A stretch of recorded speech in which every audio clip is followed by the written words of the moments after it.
Hi friends, welcome to Kiran Kumar vlog channel.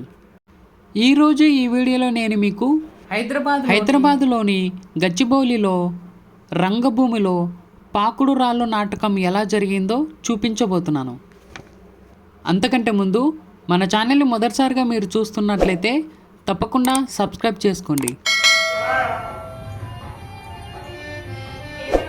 గచ్చిబౌలిలోని రంగభూమిలో ఈ పాకుడు రాళ్ళు అనే నాటకాన్ని ప్రదర్శించారు. ఒక వ్యక్తికి 250 రూపాయలండి టికెట్టు. చాలా బాగుంది ఈ పాకుడు రాళ్ళు అనే నాటకం. ఈ పాకుడు రాళ్ళు అనే నవల ఆధారంగా ఈ నాటకాన్ని ప్రదర్శించడం అయితే జరిగింది.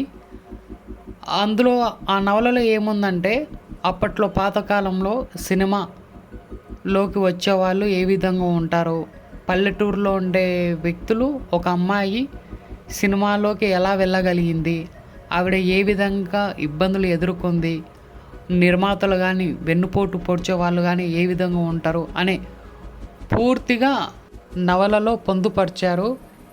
ఈ నవలకే జ్ఞానపీఠ పురస్కారం కూడా లభించింది. ఆ నవలను ఆధారంగా చేసుకుని ఈ పాకుడు రాళ్ళు అనే నాటకాన్ని ప్రదర్శించడం అయితే జరిగింది. చాలా బాగా అందరూ యాక్ట్ చేశారు. చాలా బాగా ఉంది ఈ నాటకం కూడా. చూసారు కదా ఫ్రెండ్స్, ఈ వీడియో కనుక మీకు నచ్చితే లైక్ చేయండి, షేర్ చేయండి, కామెంట్ చేయండి. మర్చిపోకుండా మన ఛానల్ని సబ్స్క్రైబ్ చేసుకోండి. Thank you.